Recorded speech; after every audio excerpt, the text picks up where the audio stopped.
What's up, everybody? Welcome back. It's Tuesday, so it's time for a Tactical Tuesday. I'm here with David, who just did an absolute run at LVO with Tyranids. We got some Crusher Stampede action to talk about today. Bunch of cool games, from the Tyranid Codex happening over this past weekend, and David and I are going to be talking about it. David, how's it going? Going good. I just flew in this morning though, so I'm a little bit tired, as you already know. Yeah. But yeah, I'm great. Thanks for having me. Brutal travel schedule down to Las Vegas over there. Oh my god. Almost Yeah. literal other side of the world for you, right? Well, I'm from New Zealand and I live in London, so I'm kind of used to the long distance traveling actually, so not Yeah. too bad. That's a hell of a commute. Yeah. That's Warhammer though. You got to commute. You got to turn up. Yeah, for sure. So yeah, we're gonna be talking about David's list that he took to LVO. We're gonna be talking about his games from the event. We're gonna be talking about the event itself, and we're gonna be maybe doing some rampant speculation about new stuff that's coming out. Spicy. It's gonna be mad spicy. Want to remind everybody, for those looking for more live streamed stuff, I've been streaming the T5S2 Invitational for the last couple of weeks. We have another game for that happening tomorrow on the channel. If you go to the main channel, you should be able to find a YouTube event for that there. We're also February 12th and 13th, we're going to be streaming the elimination round from that, so the quarterfinals, semifinals, and grand finals of that event. It's going to be sick. It's going to be some sweet games of 40k. And I'm also going to be live over probably on Twitch. I don't know if I'll be live on this YouTube channel, but at the very least, all of the games will make it over to the replay channel. I'll be live with the Captain Con GT this coming weekend, which I'll be covering live from the event, which is going to be sick. So in addition to this Tactical Tuesday, we got a ton of sweet 40k content coming at you. But today, we're going to talk about this past weekend's content. And David, can you tell us a little bit about yourself and the journey, the 40k journey that brought you all the way to Las Vegas? Man, it starts. I think like a lot of people, it starts when I was a kid actually, and living in New Zealand on a farm. Of course, this is literally 15 years ago when I was like 13, 14 years old. Just playing 40k with some really old metal carnifexes and gene stealers on like old train set terrain and everything like that with my best mate back then, who had like Space Marines and some other people from my high school. And so like that's when we started playing 40k, and obviously we didn't know what the rules were. Like we played everything completely incorrect. Blast templates just going everywhere. So yeah, I played back when I was a kid, and I'd always loved it, but it just fell out. I started playing esports a lot, and then, Jesus, fast forward 15 years, I moved over to London, and then a really good friend of mine, Vincent Chan, who I worked with at the time, was like, had 40k models on his desk, and he was like, and I was like, oh, is that like 40k? He's like, yeah, bro. And I was like, dude, is it like a super competitive scene here? He's like, dude, there's so many people play it. And I was like, after that, it's all history, man. I started playing, and I've just never looked back since. So I've been playing for about like a year and a couple of months, more or less. Yeah. Yeah, in the most recent stint. Yeah. Yeah. That sounds like a familiar tale. I think seems like a lot of people's journey. Yeah, like 9th edition onwards. Yeah. Right. So like now that I have enough money to work and have enough money to buy Warhammer models and like go and play and stuff like that, and like a lot of people in the UK now, that like most people that play here are kind of like my age now. Mm-hmm. We can actually afford to buy the models. Right. We can go and play and hang out with our mates. So yeah, that's it, man. Yeah, for sure. Yeah, so it sounds like you're kind of a dyed-in-the-wool Tyranid player. I know that you've played a lot of other factions, sort of in the past, at least online. I know we've had you play some Adeptus Mechanicus and T5S2 events over in the Discord. Are Tyranids your mainstay, though? Are they your first love? Yeah, I guess if you didn't, if you only looked at my results in LVO, you'd think I'm a diehard Tyranid player. But I'll be honest with you, I've obviously played way more AdMech than I've played anything else. With what's become a bit of a meme, like I have over 170 AdMech games played, as a rough estimate. So yeah, I mean most people haven't played 170 games in their life, but Yeah. I played 170 games of AdMech, and 50% of that's about tournament games. Yeah. So yeah, while Tyranids are like my childhood sweetheart, they just weren't good enough until the rules came out. And then I'm at the end of the day, I'm a competitive player first and foremost. So, you know, I was playing whatever army I had access to, which, you know, whatever the strongest army was. So for a long time it was Admech. Online, I played a little bit of like Shining Spears, Eldari stuff. That was super fun as well. But yeah, played Admech online, and then played Admech basically for every tournament until Nottingham and this past one, which I played the Harridan, and then I, you know, Crusher Stampede. And then LVO obviously played Crusher Stampede as well. Yeah. So, I mean, it is nice that like Tyranids are finally at the point where you can play them seriously, and you're not playing up a hill. You're definitely, exactly. You know, you're at the and top crest. If you go first, it's usually a very easy walk downwards. So it's great. Yeah. You can walk downwards very quickly when you double move with Stormlord, so it certainly helps. For sure. I've got a pretty devastating as well, so absolutely, for sure. As the community, to much of the community's chagrin, I think so far. Yeah, I think I've seen a lot of opponents, like especially at LVO this weekend, look at my terrain deployment and just think, how am I ever going to deal with these hive guard? I'm like, I don't know, man. That's up to you, dude. Not my problem. That's your choice, man. Yeah. So honestly, I think Tyranids is probably my favorite army, though, in all seriousness, just because I played it when I was a kid. You know, it's the bugs, like Gene Stealers I absolutely love. You know, it is a finesse army, despite playing, you know, what is probably like 6 or 7 massive monsters. There is a lot of player skill to it as well, which I think people kind of overlook in a lot of ways as well. Yeah, for sure. And I think especially because Tyranids is such a movement phase focused army, there's definitely like that extra layer of pre-planning that has to go into it. Yeah. Yep. And Crusher Stampede, for example, you've got a limited number of resources, right? So you've got to make sure that your sequencing is like 100% perfect. You know, your shooting is like on the right priorities. You know. And then how you're shooting overlaps with your movement is obviously crucially important when you've got the Swarmlord as well. Yeah, 100%. But you mentioned the terrain, which was a perfect segue into our next discussion, which was the actual event format itself. Because LVO did use a bit of a non-standard rule set, because they had what they like to call player-optimized terrain, which I think is a nice euphemism for it, which is player-placed terrain with a bunch of restrictions on it. Can you kind of talk about those and how they affected your game plan? Yeah, so for the viewers out there who don't know the clear distinction as well, is that in the UK, we primarily, and for the vast majority, we play on preset terrain. So we play like the LGT format terrain, which is a series of like majors and opens and super majors run by Zach. And that's all preset terrain. Everyone has the LGT terrain in their backyard, basically. So every single list we play here in the UK, we know that all the terrain layouts in every single list, down to every unit, is optimized to play on that terrain. And so it's an entirely different list building philosophy that you take into the game. And so moving on to PPT, you know, we're sort of like, oh, okay, you know, how are we gonna tackle it? Because, you know, we played Admech basically the whole time on preset terrain. And then, you know, PPT was sort of like, you know, we don't really know how that's going to affect, you know, shooting lines, how much obscuring you're going to get in your deployment zone, how open the mid board's going to be, like what the lines are going to be, maneuverability around the board. So it was a very steep learning curve in a lot of ways. And ultimately, without beating around the bush too much, I think I had the best amount of time playing on player-placed terrain. Hands down, genuinely, if I could play on PPT terrain at LVO, not saying this just because I'd done well, I would do that every day of the week. And the reason for that is because it leverages the player skill gap a further amount, right? So what it means is that you as a player have got more things in your control, which you can leverage your difference of practice, you know, how much you just built your list around the terrain. So I like things like that in the game. I like to, you know, be the person that if I put the time and effort in, that I'm going to be able to reduce the variability of random variance and stuff like that. And basically put the effort in to be better than my opponent and get a better outcome. So that's the PPT in a nutshell, into list philosophy. But that also kind of leads its way into why I chose Tyranids, because I was flip-flopping a lot because of the terrain on Admech Tyranids, and my teammate Malik was kind of Admech Tyranids, Gene Stealer Cult, or pure Gene Stealer Cult.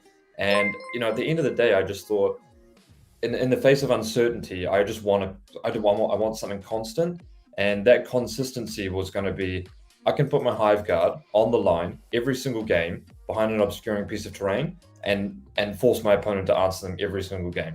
And as so long as I play tight and don't let them take my hive guard, I know I'm going to get games where I can just shoot them for 4 or 5 turns every single game.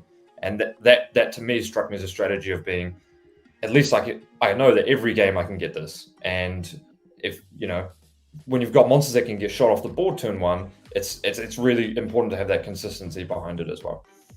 Yeah, for sure. And I imagine it also helps that playing Crusher Stampede specifically, and especially compared to other Tyranid lists, but in the current metagame, also compared to a lot of other lists in the game, you also have that survivability that allows you to just sort of force your way through matchups where the terrain may not be great, because you have, it's just a bunch of toughness 8 dudes with damage reduction and invuln saves, like, out the butt that will just take laser beams to the face. Yeah, and you might be, you might play against the castle army, right?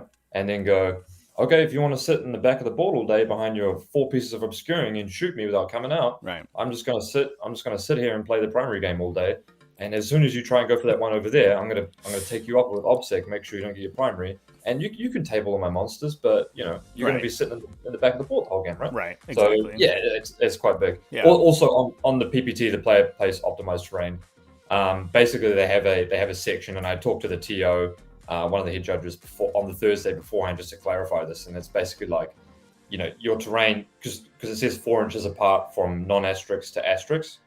So which is basically like big ruins to small crates and stuff like that. You only have to be 4 inches apart, but the size of the original base is 5 inches. Yeah. So basically, the TO basically says our philosophy is that they really want models to move around the board, knowing that Crusher Stampede was going to be quite big and has really big bases, and they basically said that you're not allowed to move block models with large bases unless they can go up and over the terrain.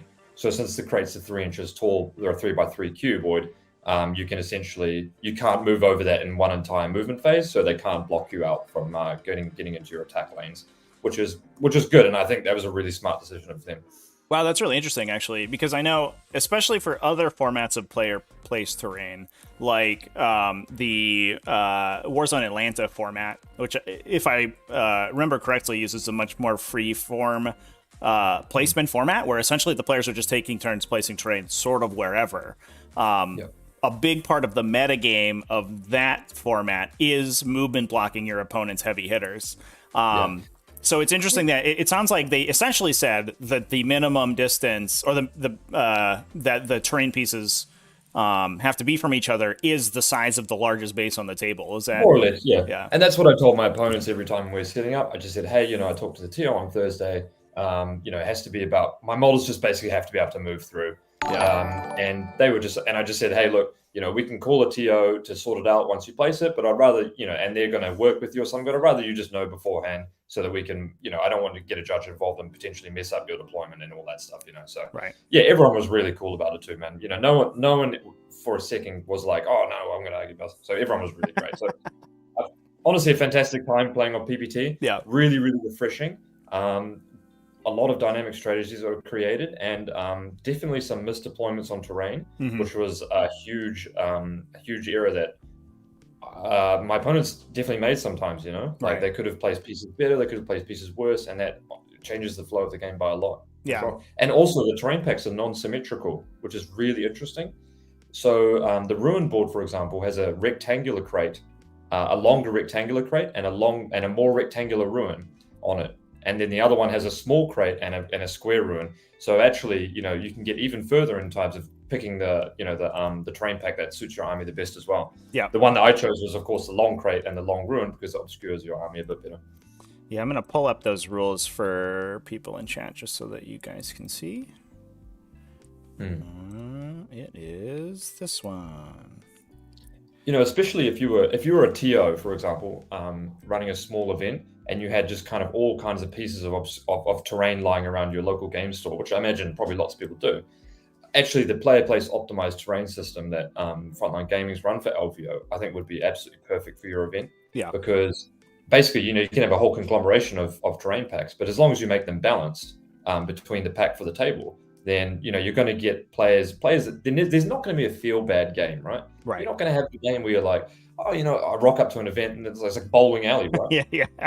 No one wants to play that. So it gives more agency to the player, which is which is really good. I have a great photo I took at a GT last month where I rocked up to a table against a shadow sword, and there was a line between all of the terrain directly from my opponent's deployment zone to my deployment zone. And I was like, cool. This is going to be a fun game. Everyone's going to have a great time. Yeah, rough. Yeah. So all around, fantastic. And by the way, the LVO, the event, was run absolutely fantastic. Completely smooth. No issues with BCP whatsoever. Yeah. TOs, everything was absolutely fantastically run. So no problems there whatsoever. Judges were freely available. Everyone was super nice. Yeah. All around, I know it's always like understandable when there's a hiccup in an event of that scale, but it is. I mean, it has such a reputation for having issues. It is nice that like this year, at least from the outside looking in, watching the streams, looked like everything went buttery smooth, which was great. Yep, which is great. Yeah. Now the terrain, so I think some interesting parts about the player plays terrain, just before we sort of close out that topic, is that, and correct me if I'm wrong here, some of the table layouts had terrain that was predetermined and sort of stapled to the table, right? Especially if there were central pieces that they couldn't be moved. That's correct. Unfortunately, I never got to play on the orc table, which is what you're referring to. Is the orc table has just got one big square thing in the middle. Big old building. But the thing is, the orc table actually has the best L's. So the orc table has these L ruins that are basically like equal distant L's, and you can if you're playing like long deployment, right? As in like hammer and anvil, you can place your L right at the start, like old LVO style, and you've just got this absolutely marvelous piece of obscuring. And then you've got this big building in front of you, right? So it's definitely really interesting. You've got to be on the fly thinking about how does the terrain interact with the mission, on top of how does my army need to interact with my opponent. So unfortunately I didn't get to play on the orc one, but my teammate Malik played on it, and he said, like, mate, the L on the orc terrain was just fantastic. the good old Hive Guard L there. Yeah? The Hive Guard L, exactly right. Yeah. And I think interestingly as well, it was each player was only responsible for placing terrain in their own table half, right? Yeah. So you didn't get there wasn't the dynamic where you were trying to screw your opponent with terrain placement. It was always about placing it to your own benefit, which I think it just makes the whole system less like antagonistic, right? Exactly right. Yeah. And so you can mess with them a little bit, because what they did in the pack is they made more of the terrain pieces like asterisk pieces, and asterisk pieces have to be 6 inches away from other asterisk pieces. So all the big ruins have to be 6 inches away from each other, and the small terrain has to be 4 inches away from any other terrain piece. So what you can do is you can place your big ruin right on the halfway line, and then their ruin has to be 6 inches back. So you can cram their deployment in a bit more, and if you get pushed in 6 inches deep from the center line, actually placing your 3 big ruins can be quite difficult after that. So that's an interesting thing. However, for most of my games, what I said was I'll place a piece of terrain, and then I'll ask my opponent, like, hey man, are you going to place anything on the line? And they're like, no, probably not, because people are, you're not going to gain anything by, slow rolling it, really. Right. And I just said, hey man, I'm just going to place all my terrain, and I'll just go 1, 2, 3, 4 placement. Like, feel free to do the same, because, I don't want you to be like, oh, place this, and then, have to feel bad asking me if you can move it around. Like, of course you can move it around. Like, there's not so much of a meta game, right? Because like exactly right. Yeah. John Lennon originally did that at one of the previous events. Yeah, it's not like the terrain is going to attack you, so you don't have to like range out of it or whatever. And you never want to start a game off by going, oh no, you already placed that piece. It's like, gotcha.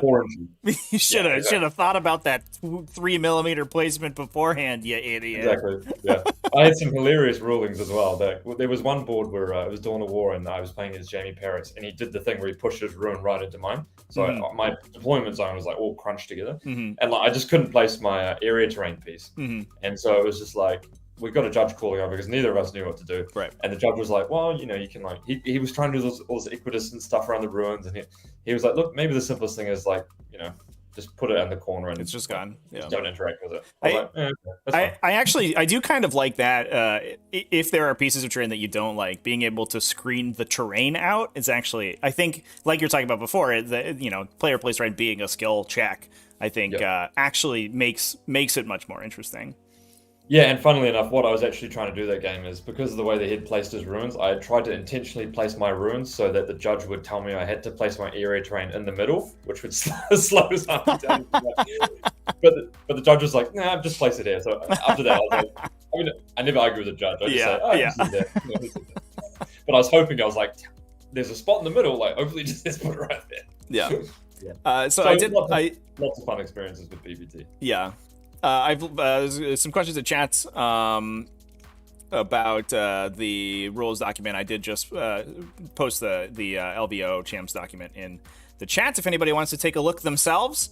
I do think it's probably the most. I mean, it's very long, but it's probably the most well thought out player place terrain rule set in 40k so far. There are some that I've seen that I haven't been so sure about, and I think. You have to really consider player place terrain if you are thinking about putting in an event. You have to be damn sure that you know all the implications. And it definitely seems like the FLG folks have put a lot of time and effort into that system. Yeah. For sure. And like they were just updating it like days beforehand, right? Like I said, they added asterisks and stuff like that. Right. Because I think they knew that the meta was gonna have an issue with that as well. Because imagine if you could place all your ruins 4 inches apart, then I'd be like, dude, okay, 5 inches apart here, 5 inches apart here, like Cortia, every round or something like that. So yeah, luckily none of that happened. The only downside of PPT is how it interacts with the clock. Because typically when you're at your table setting up your terrain, there is a little bit of an awkward sequence between, you do terrain and then you do secondaries, if I recall correctly, and then, it's like roll off. So like how the clock interacts with all that phasing is just a little bit bizarre, because obviously setting up the PPT does take a little bit of time as well. Yeah. That was the only thing I would say that was weird. And I know that they have like a 10-minute allocation or something like that. Sorry, before the round starts for that time, that's split just between both players, but then then your clock, then like the round might not start on time, and then the clock might be wrong or something like that. Not that I mean, most of my games didn't go to clock anyway, so yeah. Tyranids play fast, fortunately. Yeah, that's true. Yeah. All right. Well, I think it sounds like chat is champing at the bit to talk about the list that you brought to the event.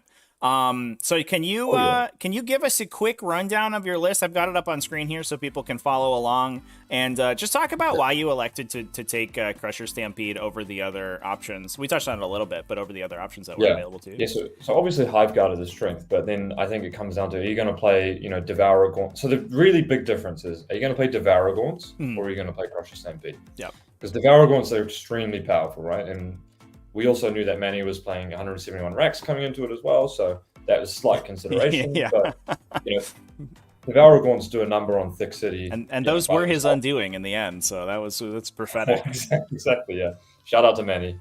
That was the big consideration. The thing is, I like the fact that Crusher Stampede was a bit of a new thing. So I think leveraging new rules is good, because on average the players that you play against are not going to have as many reps against it, so you're leveraging a player skill gap there. But on top of that, I think that the stratagems in Crusher Stampede are obviously very, very powerful.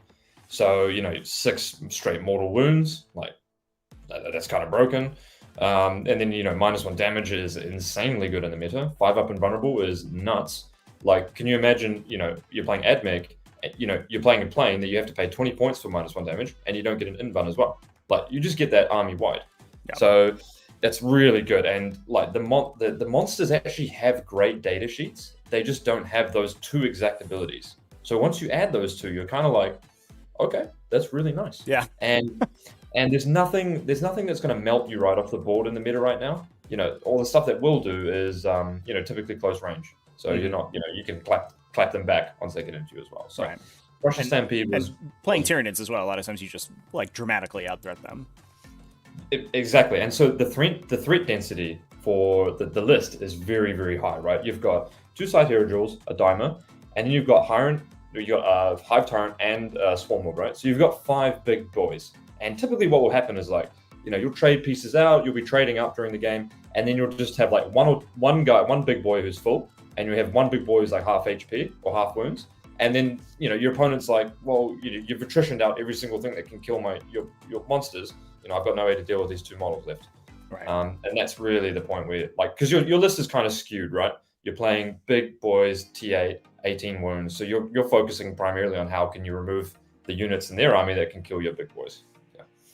Yeah, for sure. Yeah, you're trying to get to a game state where the monsters have mutually annihilated with your opponent's army until like Swarm Lord reigns supreme over the table, basically.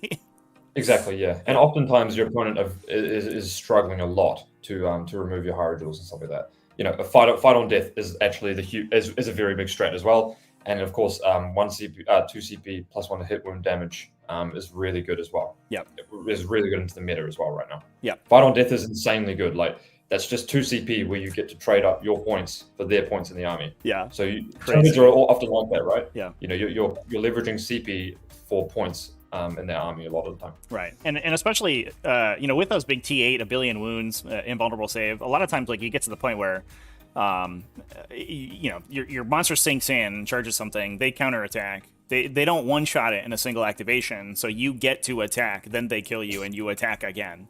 And a lot of times, that, especially if they're sort of an elite army or a melee-focused army, that just cripples a lot of factions. Yeah. Shout out to my round 2 opponent who I did that to with a 9 attack Daimakieron. Oh my god, brutal. Did it like spine mod twice too, like eat 2 people? Oh man, he put 2 dreadnoughts in his blade guard. Blade guard had already fought. His dreadnoughts left it on 2 wounds. I clapped his dreadnought in response, and his blade guard killed my Daimakieron. Yeah, the one blade guard, he gets in there with the sword. He's like, I've slain the beast. You're like, oh. Yeah, it was the champion blade guard or something like that. The ironic part is that I should have actually interrupted. That was the right play. Yeah. But I was like, I can fight on it. But I should have interrupted to try and kill the dreadnought. That would have killed me on average. Right. But I didn't. I got super greedy.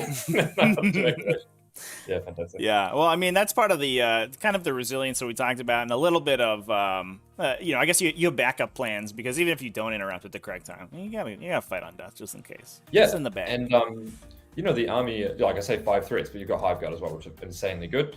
But the army is just, it's actually quite difficult to target evaluate because you've got a Flyrant that can move 32. You've got all your you've got your Hierodulls that have 18-inch flamers. 24-inch move with the Swarmy. You got the Dimer, which is good. The Hierodull is actually better than the Daimakieron, like data sheet to data sheet, right? Of course. But then you've got 2 Harpies as well, and you've got Hive Guard on top of that. So your opponent is really struggling to understand like how they want to engage your army. Right. And then if you're well practiced, then that's something you can take advantage of big time. Yeah, and I think with that fight on death, and you have the Leviathan animated by the Hive Mind for the auto explode. There's so much reactive play that you can punish your opponent for committing incorrectly. For sure, which is hugely such punishing. A huge deal. Yeah. Yep. And so the one thing that Crusher Stampede kind of naturally struggles with, right, is secondary options. You look at the list and you think, well, if you just look at 5 monsters plus Hive Guard, you think like, okay, how does this list play the mission? Right. How does it do secondaries, for example?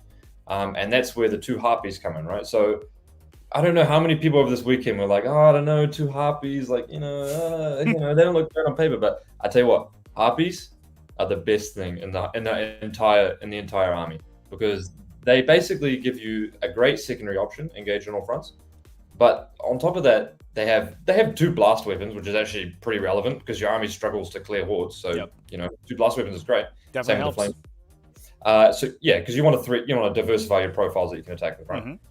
And then 1 CP obsec within 12 inches of synapse is insanely good, because they might try and pressure your primary. You obsec in your command phase, you move your Harpy, and then you obsec off their primary because you move 30 inches. It's great. They can tag everything, so you can tag Ravagers, you can tag Hive Guard, you can tag Ranger Blobs, opposing Devour Gaunts. They're so powerful, and they give your list a level of dynamism that it doesn't previously have. Because if you just have a list that moves 12 inches and runs forward into them, you're going to struggle against a very good player who has very good movement and is going to outmeasure you, right? You don't want to ever be in that scenario. Yeah, that definitely makes sense. I think I'm glad that we talked about that, because that was something I was going to bring up. Were the Harpies, and for those who don't know, who've never seen a Harpy before, which is most of the 40k community, it's a Tyranid flyer battlefield rule, but they are not, importantly, they're not aircraft keyworded. Not aircraft. They're just a 30-inch moving flying monster. So they can hold objectives. They aren't restricted to only 2 per list, although I don't know if you would take more than 2. That seems like a lot. Yeah. They can, charge. They can get into melee. They don't have to move in straight lines. Charging is very important too, because your best strategy is 1 CP, 6 mortal wounds.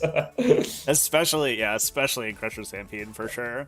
They count as 12 models. And they count as 12 models. Absolutely. Yeah. I think certainly, we talk a lot about, or I've talked a lot on the channel about, taking utility units, which are just units that can solve problems or score secondary objectives or play for the primary. And Harpies are that for Crusher Stampede.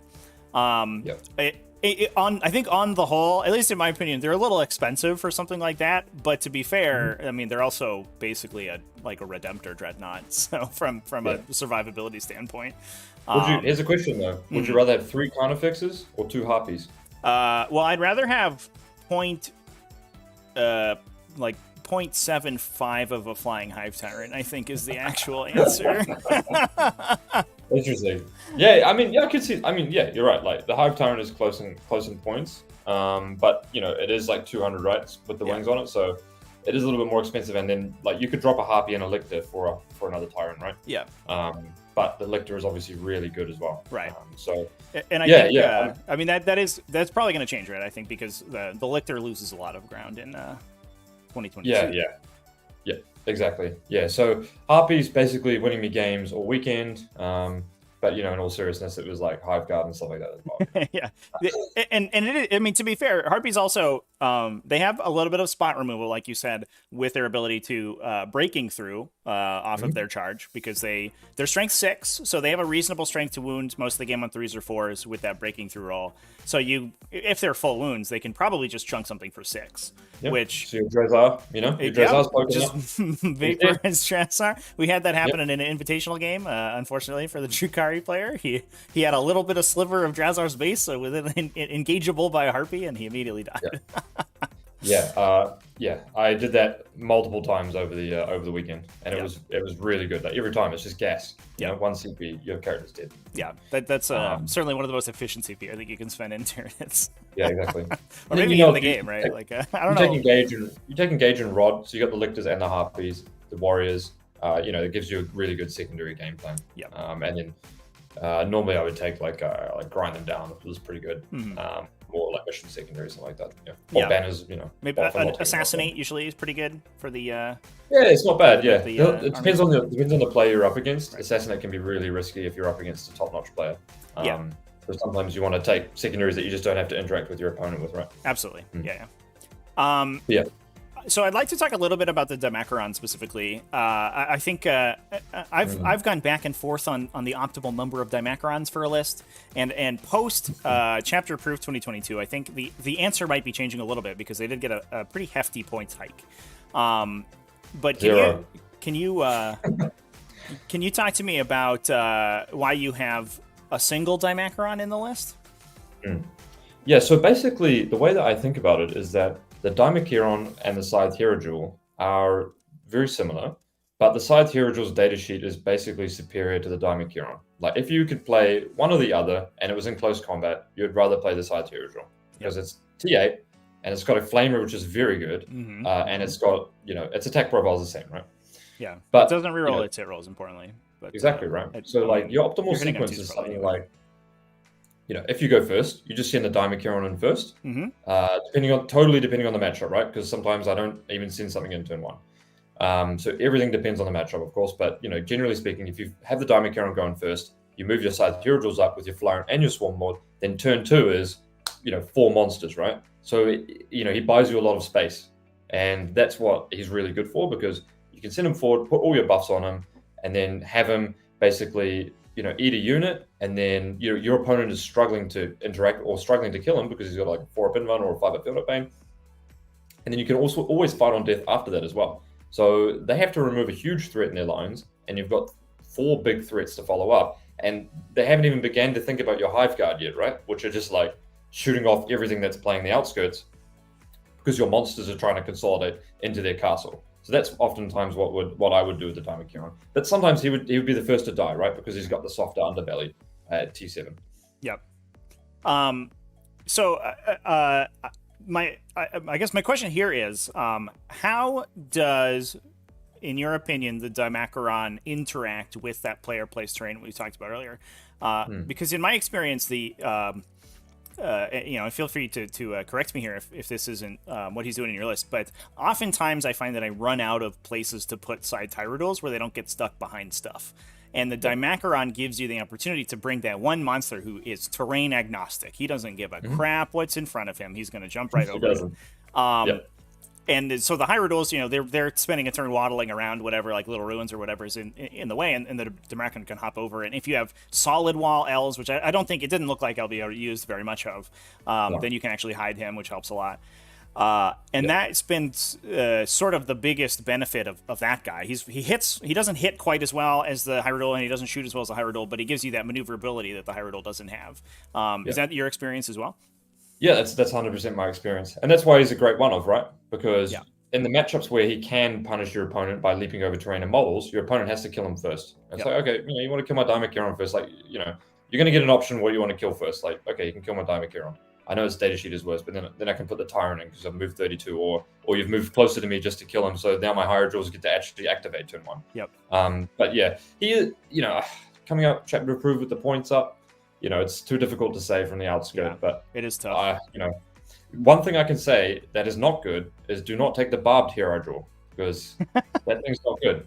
Like, it's got 2 less attacks, people, and it has it's like 40 more points or something. Don't take that. And it's 4 inches slower. Yeah. It's 4 inches slower. It doesn't move 8, does it? It moves 8. Never taking that. Yeah. I'm playing one in my list right now, and every time I'm like, feels bad. Oh, bro. And he's got a 2 damage gun, so in a lot of matchups it's a 1 damage gun. I'm like, oh, this feels bad. The thing is, the flamer for the side Hyrule, you just flame people in combat, right? Oh, it's glorious. It's like, absolutely glorious. It doesn't suffer the hit wound, the hit penalty. You just, you're in combat, I'll flame you. It's great. Yeah, it's so good. Yeah, so we landed on Daimakiron optimal, and then, it's the 1-2 punch combo, more or less, yeah. Right. But my teammate Malik was, he was playing actually 0 Daimakirons, and he swapped his Daimakiron for a Relic, Bone Swords, a Hive Tyrant, and another Lictor. And, here or there, whatever way you want to see that equation, because there are pluses and minuses on both. The Daimakiron hits a bit harder, has a bit more utility. Well, maybe not more utility, but it's harder to kill and hits harder, but is not obscuring. And the Hive Tyrant, has a bit more utility with the Relic, but costs an extra CP, or you also get a Lictor, so... here or there, whatever way you balance that equation. Yeah, I think both are great. Yeah. So that is interesting to point out, is that you have the Biomorphic Carapace on the Hive Tyrant, and that's the only upgradable character. Yep. So there's no caddy for Adaptive Neuralobe in your army. Did you feel the CP burn at all? No, in fact, so obviously I also have the option of taking an Adaptive Physiology on my Hive Guard, right? Yep. But you'll notice I didn't even take that. Right. And primarily being because CP is so important in the army. Like CP is so important, and it's so easy to, for example, you fail a psychic spell, right? You fail your 4-up invuln, on turn 1 or something like that.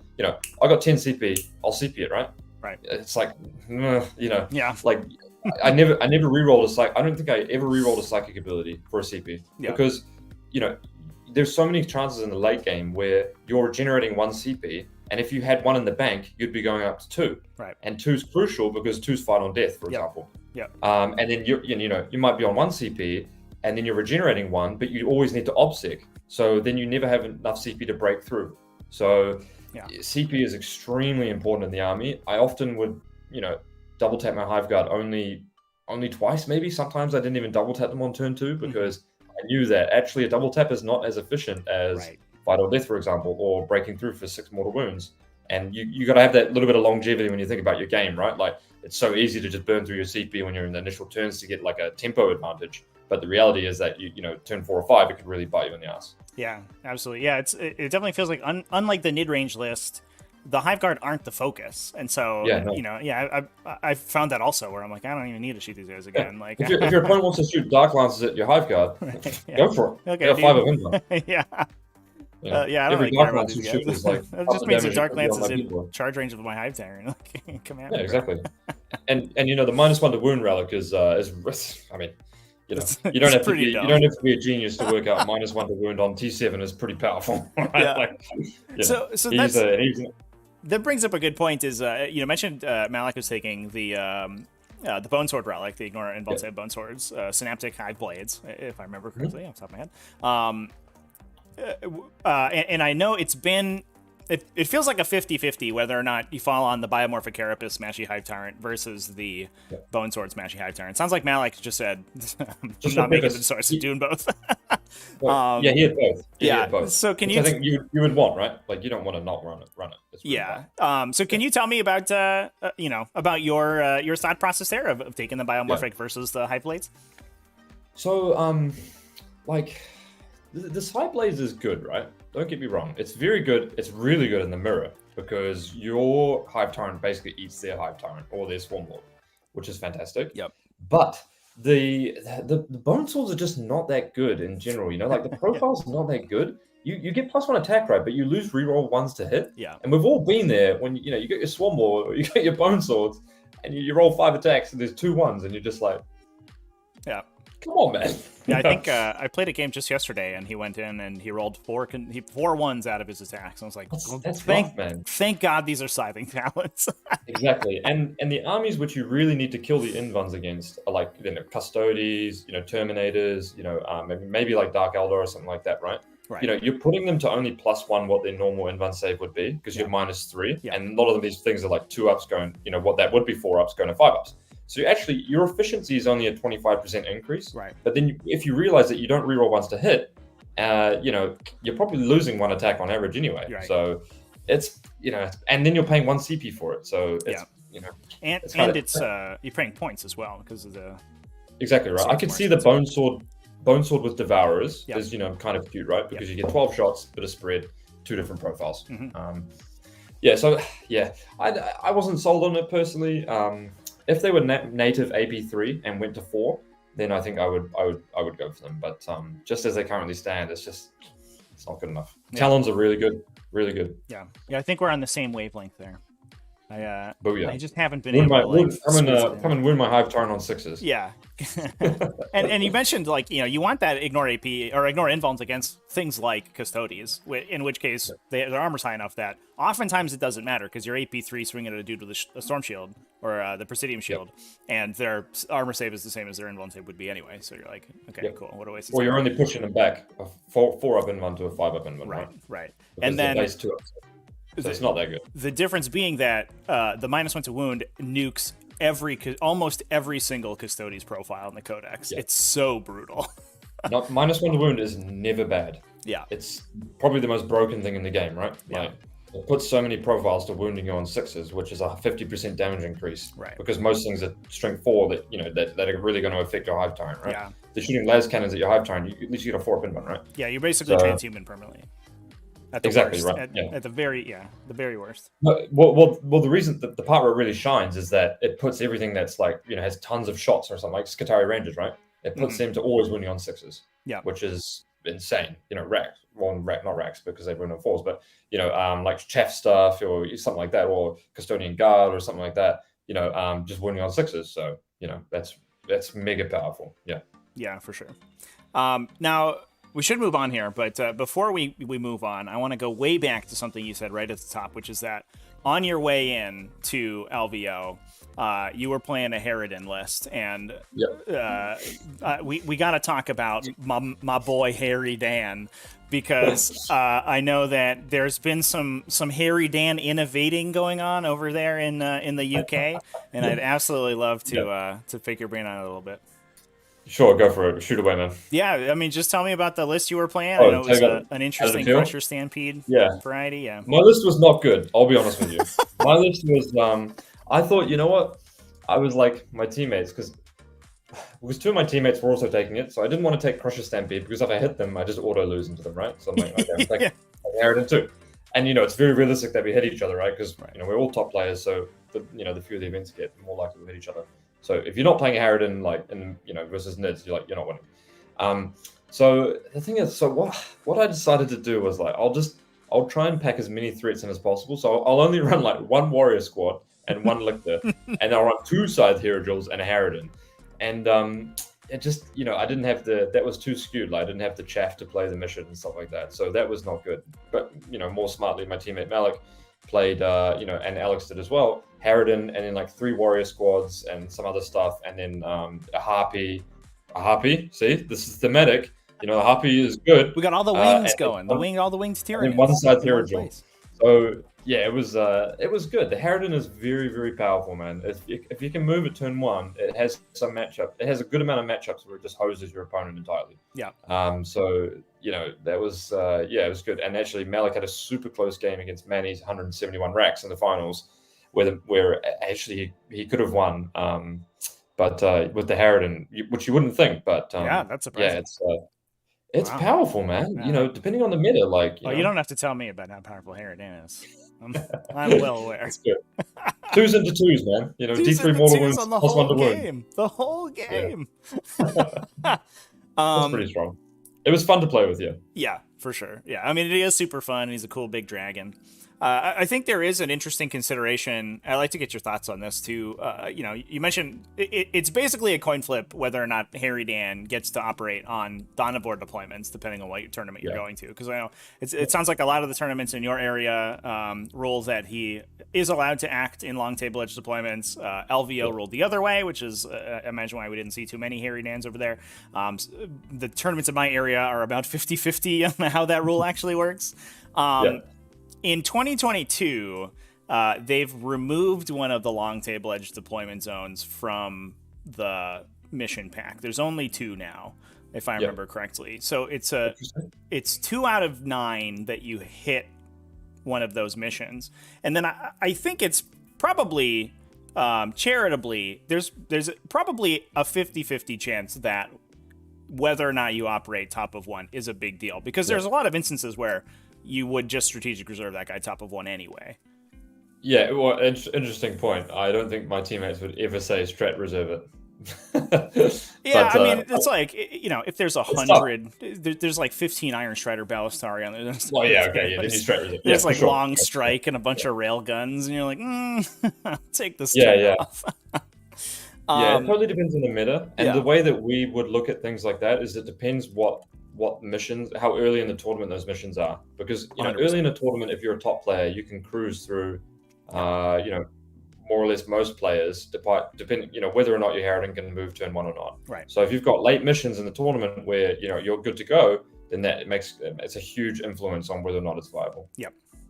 Yeah, so I think that's some interesting arithmetic to consider, even if the Harridan has been ruled unfavorably against. Because I don't think it's stone cold dead if you can't operate top of 1. Because I think it's a risk reward sort of situation. Yeah, you might be in a matchup where your Harridan is just going to table them in 2 turns anyway. Right. So yeah, they might be playing Bellicor Demons or something like that. Yeah. There's 4 knights on the other side of the table, and you're like, exactly 2 shots of this guy.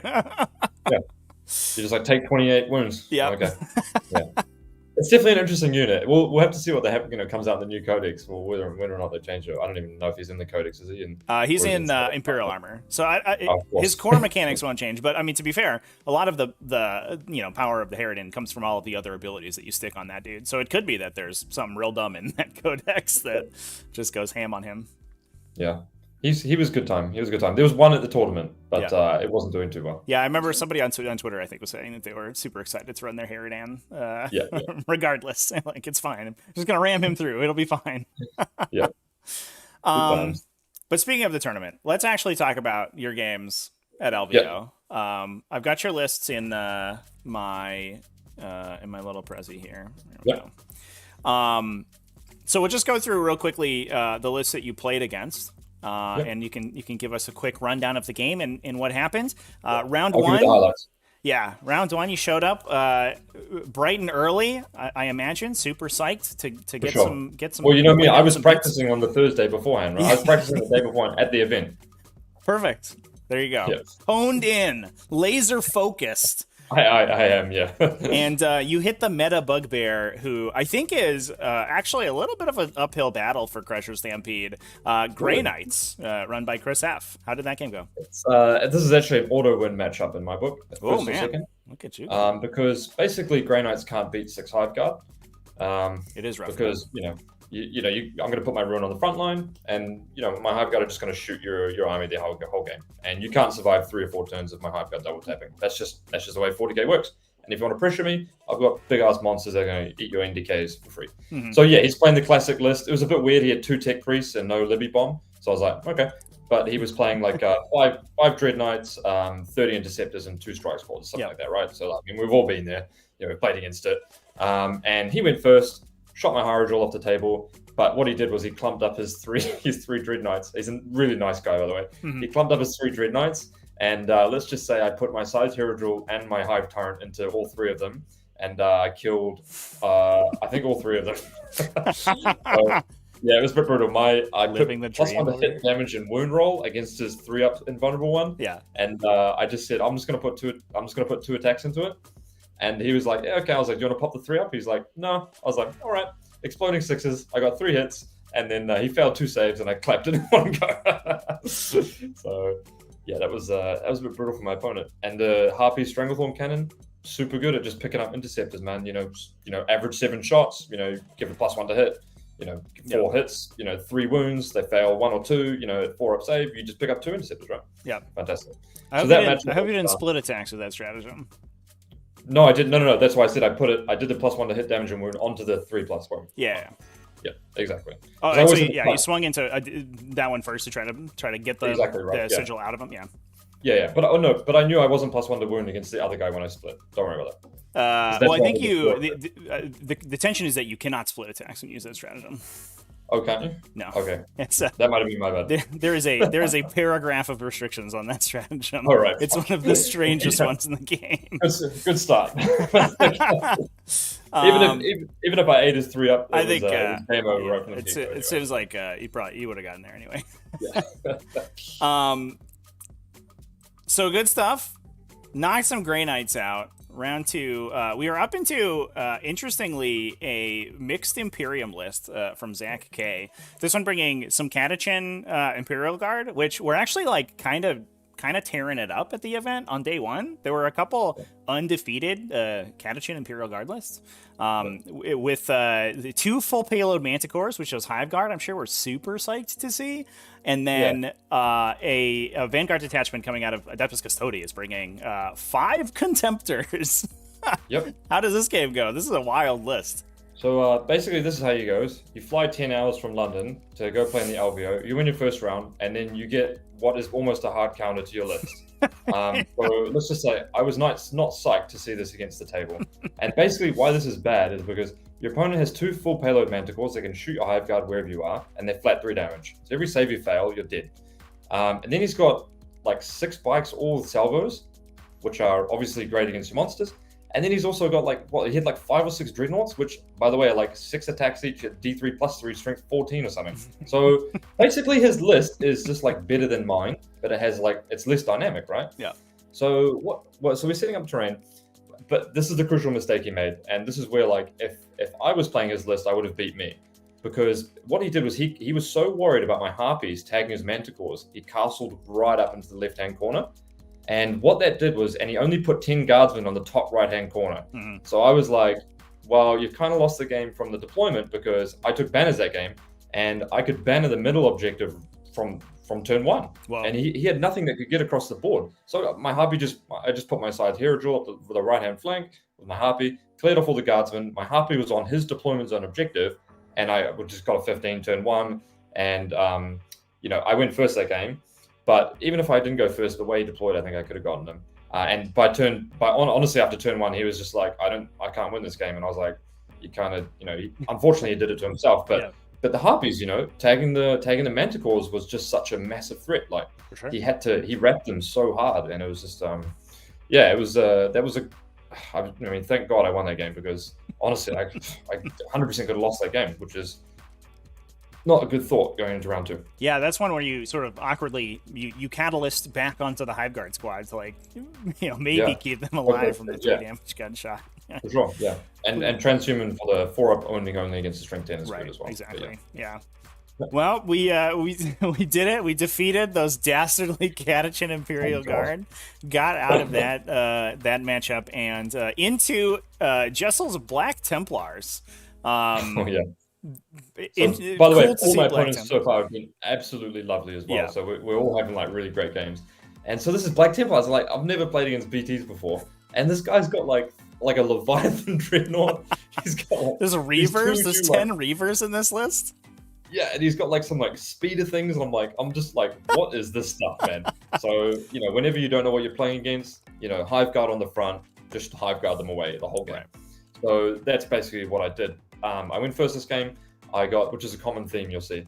But this is a game where obviously I could easily win going second. I put my Daimyo in, focused my Hive Guard on shooting off his chaff. So that was something that I did in basically all my games. Is my Hive Guard was shooting off all the chaff that was playing the flanks, which denies him the ability to pressure me on scoring and makes him having to focus on shooting and castle up in the middle and and deal with my monsters. So the Hive Guard are just like really good at picking off things that your monsters are not good at picking off because they have range and indirect fire, where your monsters are really limited in moving around the board. Yeah, so this is the guy that unfortunately I got the D3 extra attacks for flat 3. I charged my Daimyo and killed all but one Blade Guard. He got the champion guy left. He comes back on his next turn with 2 of the big punchy Dreadnoughts. So I have 3 CP at this point in time. He attacks into me with 2 the first Dreadnought does like 7 wounds or something.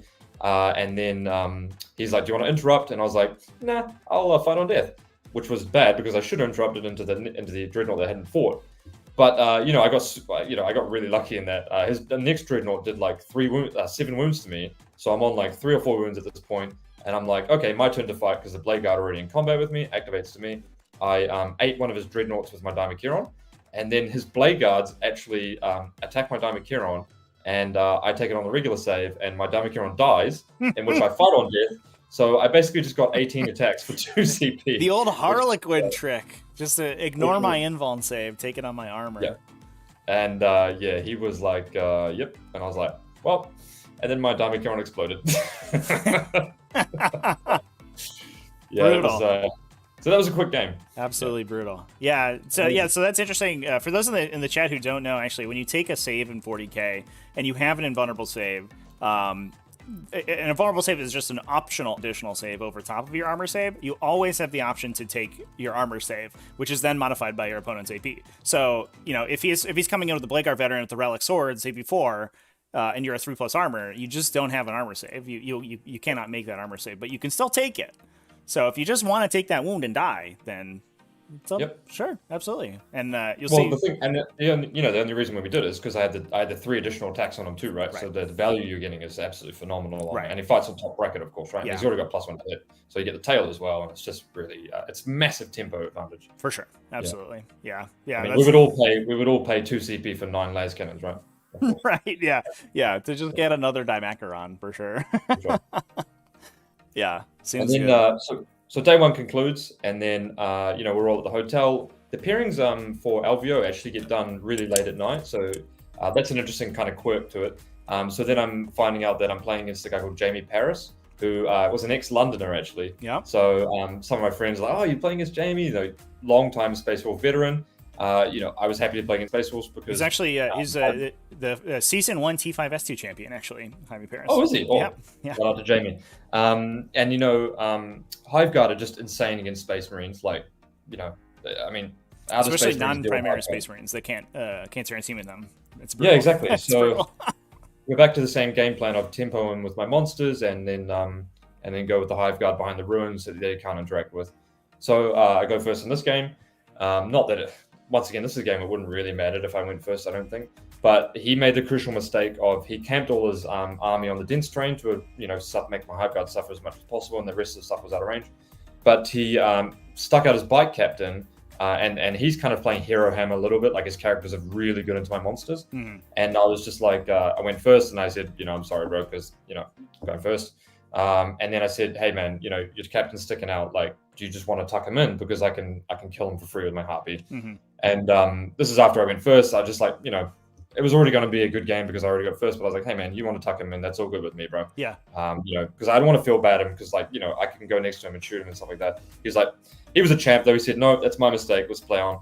And so my Harpy went up to him, strangle-thorned him for 4 wounds, and then 6 mortal wounded him off the battlefield. Man. So, yep, he was down like a Vanguard vet squad, his bike captain, and like 5 infiltrators on turn 1. Yikes. So I was like, yeah, it's tough. So that was a good game as well. Yeah, I do want to give a shout out to Jaime's list too because I think it's really cool. It's a good list. It's especially in. I mean, we're in a metagame, right, where Space Marines are like just getting hammered, and I think Space Wolves are they're fighting through as best they can. They're not winning a lot, but they're doing their best, and I think Jaime's definitely given himself the best opportunity to win with this version of the list. He had some unique tricks, like, you know, he had the 1 div pod, and then he had like scouts with melters and stuff like that. He had a couple of melters everywhere and stuff. Yeah, which was just a nice little combo. Yeah. So I think he for a while ran Master Artisans in this build so that he could reroll all the hit rolls with the meltaguns. But makes sense. Yeah, he's got just all of the characters have meltaguns. The 2 scout squads are in land speeder storms, which they can shoot out open tops from. So they run around with meltaguns. There's just so if you're trying to blow away, you know, Talos or you know, Hyrule or all this stuff that's -1 damage, lightning claws and meltaguns is a good way to go. Yeah, lightning claws are great. Only thing is they win on 6s against the Hyrules, which is rough. Yeah, but Space Walls +1 to wound for 1 CP. Yes. Only with shooting though, right? Not melee. No, it's when you charge. Oh, when he charges it. Charge, yeah. Maybe I killed his captain so he couldn't use it or something. Yeah, I mean, it goes to TCP if your unit's big enough, I think. So sometimes you just don't do it. Yeah. Yeah. That was a good game. Yeah. He actually made some good tactical plays as well. Like you could tell he was a good tactical player. Right. You know, he did some like heroically intervening and stuff like that, and it wasn't destiny for him from the matchup perspective. Yeah. But that got you into I guess the Tyranid Gauntlet. As we move on towards the end of day 2. And you were up against your own teammate, Malik, who was also running Crusher Stampede with those Synaptic Hive Blades that we talked about. How did this game go? Are you guys super psyched to fight each other? No, so basically we're both depressed walking to the table because, you know, it's a knockout either way, right? So neither of us is happy to win. And I ended up winning, obviously, but you know, wasn't happy either. And so Malik and I have previously played in the semifinals, Admech versus Admech, and like, you know, he's, you know, up maybe Siegler, you know, but he's like our style of Admech. He's the best Admech player in the world, right? Used to be like ranked #1. He's ranked 2 this season after Siegler's LVO. And then so, you know, he's a much better player than me. And so, yeah, what kind of happened is we deployed. So he's got strategic redeploy as well, which is in the mirror quite useful. So I was deploying to kind of go first. I did some bit hedging here and there. But the mirror matchup is really fascinating, man. It's you know, because of fight on death, you know, and denying psychic abilities and the invuln removing guy, it's really it's a bit of a cat fight, you know, because, you know, do you put something in and then have his army, you know, pick it up for free potentially? Yeah. So what I ended up doing is I actually went for a Swarm Lord. I put my Hive Guard basically on the line. I went for a Swarm Lord turn 1, spiked a bit on the damage, to the point where I could remove it with a charge and then fight one of his monsters. And picking up the Swarm Lord was a good way of hindering his army's movement. And so I was kind of confident at that point where I could outmaneuver him across the board. Yep. And that's kind of how it ended up going. I mean, he spiked me back hard on this fight on death monster that took my Hydra to like 2 wounds or something like that. It was mental. But yeah, we actually had a quite a close game. And the Hive Guard attrition, you know, once you, like, I tapped into a Swarm Lord and then I tapped into his Hive Guard, because, you know, I didn't want his Hive Guard tapping into mine. Right. And, you know, the Hive Guard battle is kind of like that, really. Yeah. It's interesting that you had Hive Guard able to shoot each other. That's yeah. I don't know if I've ever experienced that before. Put mine on the line, right? Yeah, I mean, mine were on the line. Yeah, so, I guess, you know, that is a difference with player place rate, too, right? Because you know that there is going to be a castle that you can build with them, and you could just put them there and say go. Yeah. And I'm not necessarily sold. I don't know for certain if shooting your opponent's Hive Guard is even the best thing if you go first, because they are basically useless against Hyrules. They do nothing. Yeah. But like the thing is, you know, the Hive Guard don't really kill much of the other army, right? So it's like, you know, if your Hive Guard shoot my Hive Guard, the the tempo of the game is not determined by Hive Guard. Right. It's determined by you using your CP correctly and your monsters getting the jump on their monsters, right? Yeah. Trading up your big pieces smartly. So yeah, I wasn't too worried if I went second and got he killed my Hive Guard, for example. Right. Because I thought I've got the Diamond Gear on. I can pressure him and hopefully outplay even if I go second. But yeah, it was a great game, and obviously we were both sad to knock each other out because we both fly to LVO, and he rips me 1 out of 40 players left in the tournament, which is crap, right? So, right. Yeah. Yeah. Almost, it feels like Hive Guard in that matchup, the scariest target that your opponent can shoot at is probably your warrior squads, right? Because they start depending on what secondaries you take. Yeah. Yeah, depending on what secondaries you take. Yeah, because you can always obsecure monsters. Right. But the Swarm Lord is a big target in my opinion as well. Because and that is a CP bleed in a matchup where you want to be voracious appetiting and fighting on death and all that stuff, and you need to be obsecking every turn. And so it gets a little brutal. Precisely, and we were playing battle lines, so it was like 2 objectives in the middle, bro. Oh yeah. And so it was really interesting. And Hive Guard, you're paying 1 CP for exploding sixes, 2 CP to reshoot. That's 3 CP. Yep. That's a fight on death or a fight twice as well, right? So it's an interesting game. Yeah, neither of us had actually played the mirror before that because we didn't get a practice game in the day before. Yeah. But yeah, it was a really good game. That's awesome. Well, that put you into the last game of round 2. This one, I guess, creating a theme here, also against Tyranids, also against Crusher Stampede. This one had a Barbed Tyranids and a Trigon Prime, though. Well, let's just say, with all due respect to my opponent, and he was a lovely guy as well, I saw my opponent's models and went, we're into the top 8, baby. Brutal. So my opponent was playing like a Trigon Prime and a Barbed Tyranids and a Stonecrusher Carnifex, and I was like, mate, you're not beating me with this. Like you can take first or second, it's not happening. And that's just because the efficiency of those monsters is just not good enough. Right. You're playing, it's obviously they're good. He got to 5-0, but they're not good enough to beat a fully optimized Crusher Stampede list. The Stonecrusher Carnifex is it's cute, but I didn't even know what it did, and I was like, what does this thing do? He's like, it's got 9 attacks, like blah, blah, blah. And I was like, oh shit, this thing's really good. He's like, yeah, it's flat 2 damage. I was like, yeah, okay.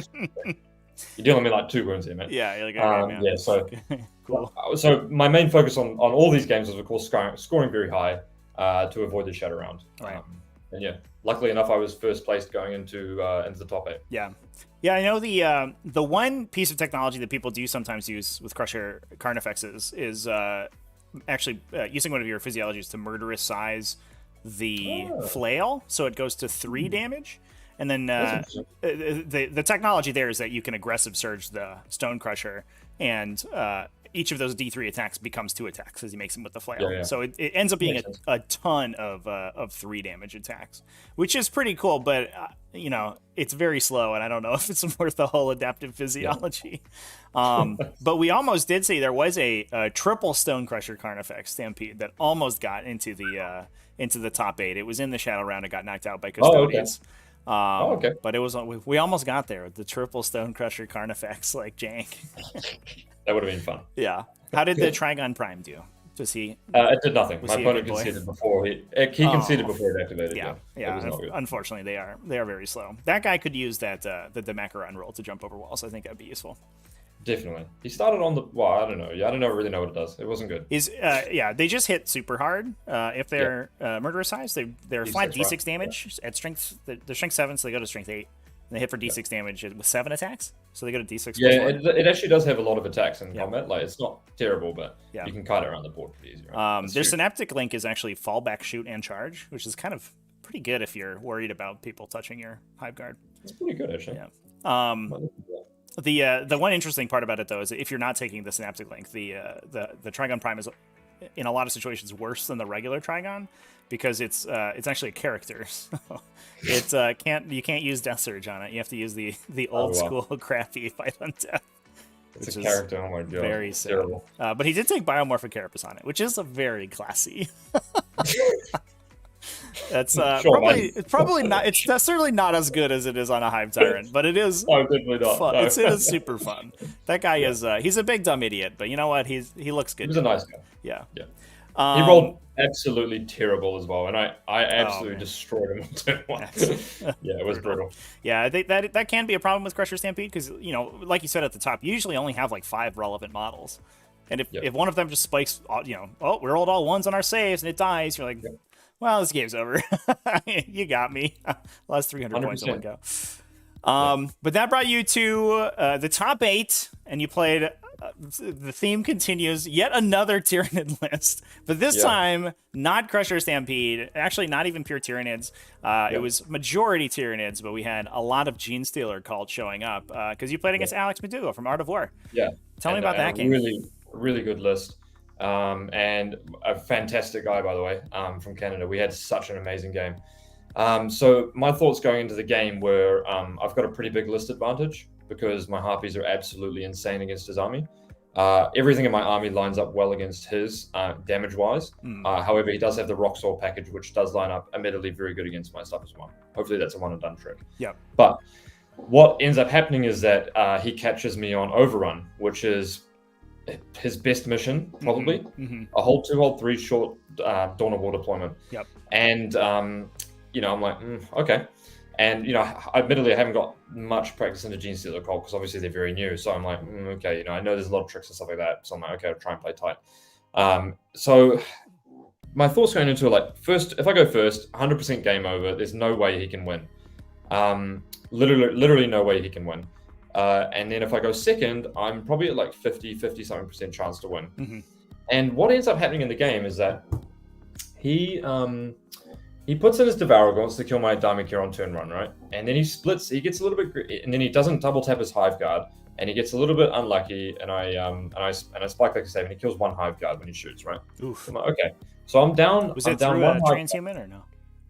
I think I did transhuman. Maybe I can't remember, but he only killed 1 or something. Yeah. Maybe he might have split somewhere else as well, but he so he only kills my Dharmakir, and he only kills 1 Hive Guard turn 1. So and he's got some high Harpy tag with his Gene Stealers, and I'm like, okay, this is basically as good as it gets for me. Yeah. And I literally thought in my head, I texted my WhatsApp group, I'm like, I'm going to activate my entire army onto him this turn. And I was like, this is, if you're going second, like, what more can you ask for, right?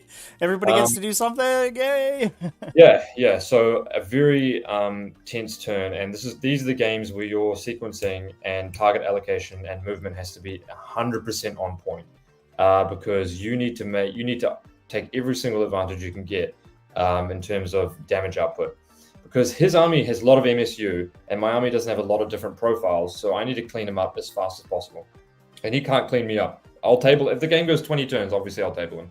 So what ends up happening is I shoot all my Hive Guard into his biker unit because I saw that I could double move my Hive Tyrant and tag his Hive Guard through the wall. I was like, that'd be great. Unfortunately, one of his bikers lives on 1 wound. Ooh, so I'm like, okay, that's a little bit annoying. And then so my only plan is to put my Hive Tyrant into his Devouragons. So I'm like, okay, at least I can tag them up, because if he shoots his Devouragons twice, it's very bad for me. But as long as I tag both of them up, they become basically neutralized. Yep. So I flame his Devouragons, I charge my Harpy, and my Hive Tyrant gets him. Okay, cool. Turn 1 going pretty well, and commentators and Adam and stuff like that were like, man, this is looking very good for David. I obsec my Harpy or something like that and jump on his objective or something and charge my warriors in and do a bit of cleanup. I kill like 3 of his Hive Guard with my Hive Guard, so his Hive Guard have been kind of neutralized. So goes on to his turn. He comes out of Deep Strike. His Calamorph like snipes my Lictor, and that model is so good, by the way. Incredible. I don't know what they're thinking on that one. His Roxors come out of Deep Strike. He makes the charge onto my Hierodule. 1 taps my Hierodule. I was like, okay. Got a little bit lucky on that one. But I'm like, okay, it's still not looking that bad, because I've got a Hive Tyrant deep in his lines, and I've got 3 CP. So what do? I turn my Hive Tyrant, and fall back and charge into his Hive Guard. That's going pretty well. And then what kind of happens in the game is that my Harpies end up getting tar pitted, so I don't have the option to shoot. And actually, their shooting profile is the best thing against his army, because they have flat 12 shots. And like, I think that's where I went wrong in that game. Well, there's a couple of places I went wrong that game. That was one of them. But the Harpies kept me in the mission 100%, because I could obsec him off his objectives and then hold my one as well, which is huge. I make one mistake where I charge my warriors into his little 5-man rod unit, hoping to kill them and then get back on the objective, but they don't. And then what that ends up doing is getting him 2 more points, another probably 2 more, but maybe 1 more point for engage, and then I lose 5-point primary for my turn, and that would have been the swing. And then some other stuff happens with like my Swarm Lord completely whiffing on his Acolyte Roxor unit after he fails a charge. And then I ended up tallying up the points coming into my bottom of 4, and I just it looked like I couldn't win the game. But it was a game where I guess if you've watched it on the Twitch VOD, like I was so deep in the tank, and I genuinely played very, very happy about how I played that game. And Alex mentioned to me later, he was like, dude, my brain was like completely turned to mash after that game because it was so tight. There was so many things going on. His army is very tricky and stuff like that. I was absolutely. It was a good loss, in other words, because we had such a good game as well. Like, he was such a nice guy. He was kind of running out on the clock, so I just said, "Look, dude, let's just, I just said, look, flick it on to me. Let's finish the game," because it was a really good game as well. I mean, as far as losses go, you can't get much worse than that. Definitely the second best kind of game is the one that's like really hard, and then like, you lose by a little bit at the end. The best kind is the same thing, but when you win. Yeah, exactly. Yeah, exactly. That's the best kind. So those two are ranked pretty close to one another. Yeah.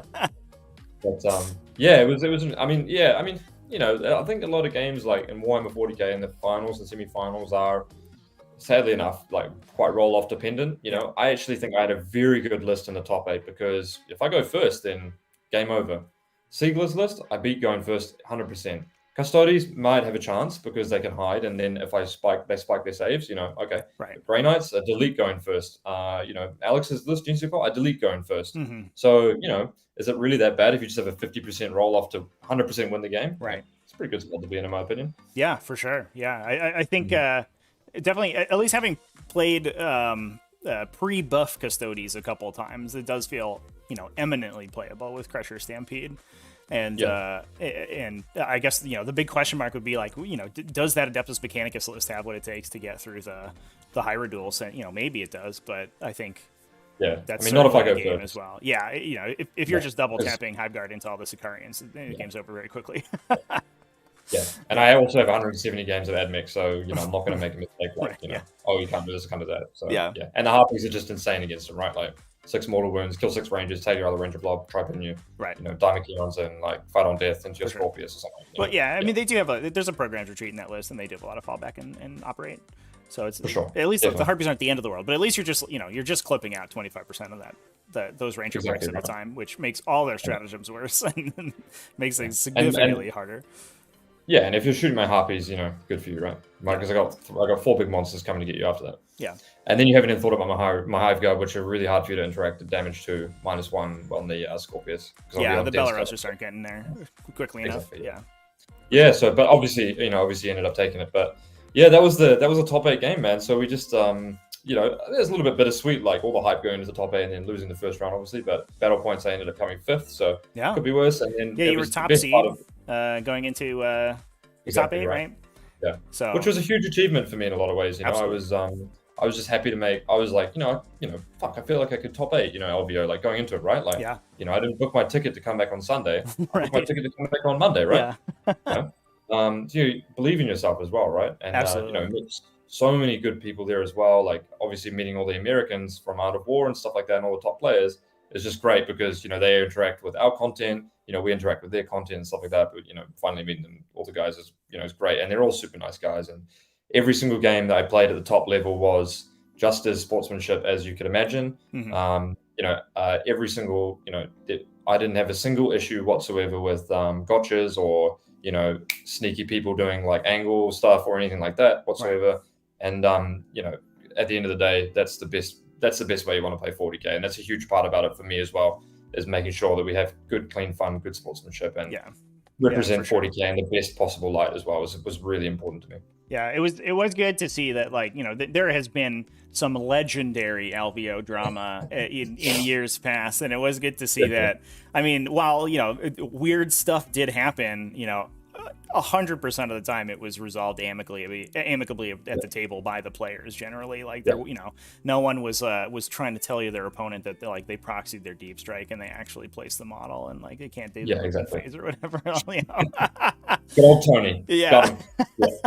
Yeah, no, it was good, clean fun, man. And yeah, everyone was really nice and stuff like that too. Yeah, And for it's sure. had a blast, like you're playing 40k, you're a winner anyway because you're in the top 8, and you got nothing to lose really. Yeah, as soon as you get to that point, it's definitely understandable that you're like, whatever happens here, like anyone could, out of these 8 players, could win it. And you almost can't feel bad about any result at that point. Making top 8 out of and top 5 even out of a field of almost 1,000 people is like wildly impressive. So congratulations on the top placement, dude. Yeah, and my first season of playing 40k, so yeah, we're not doing too bad. Yeah, there you go, coming out swinging. I'm glad I could cross the stampede. yeah, for sure. I do want to clarify. So they rolled that you could hyper adapt in Crusher Stampede. Is that what you said in that last game there? Yeah, I'm pretty sure. Yeah, okay. Yeah. Alex was like, "Oh, you can fall back and charge," and I was like, "Okay, yeah." All right, yeah. I think there might be an event thing. I don't think you can do that in Crusher Stampede specifically. But yeah, we were chatting about it before the game actually, and we were like, "Oh," he was like, "Oh, you should do that on your Hive Tyrant." I was like, "Oh, I've never done that before." He's like, "Oh, okay." And then we looked it up and was like, "Oh, they can do it." I was like, "Okay." Yeah. I mean, if your opponent says you can and the judge says you can, and their word is law. So there you go. Done and done. That is normally questionable because you can't get a Hive Fleet adaptation in Crusher Stampede, and it gives you it replaces the one that you already have, which you don't have. But if the event says you can do it, then you can do it. There you go.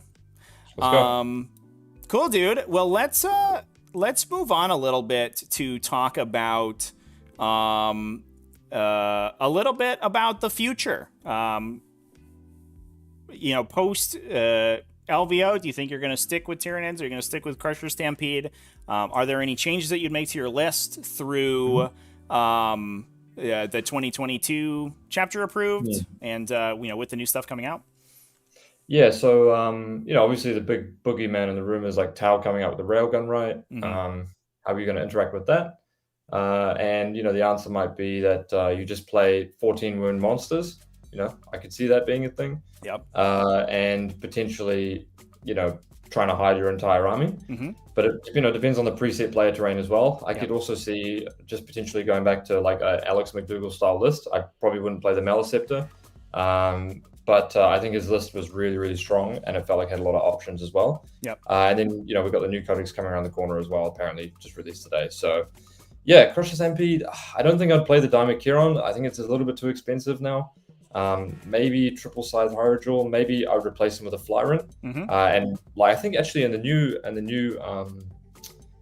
new CA triple Flyrant might be reasonable. Because mental interrogation, I think, is going to be very powerful, and Warp Ritual is potentially really good.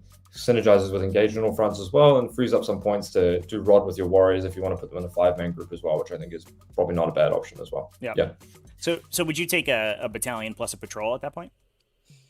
Yeah. Or I think I wouldn't run a Swarm Lord probably actually. Whoa. I'd just run triple Flyrant. Yeah. Whoa. That's wild. Yeah, man, don't try and blow them off the board turn 1, because you got your Hive Guard anyway, right? So more of like a turn 2 playing dynamically around the board, something like that. I think, might be good. I honestly haven't thought about it whatsoever. I've never played a game of the new chapter approved at all either. So I mean, you were busy with this event called LVO that was using the 2021 version. Yeah, or take some time off as well before I think about lists of full games. Yeah, give yourself a refractory period in there. You cool off. Yeah, for sure. It's good. It's important to have as well, man. Yeah, absolutely. So have you taken a look at the new Tau stuff at all? Do you have any idea of how that's gonna sort of change? I read some stuff on the plane, and I mean, it seems pretty strong, man.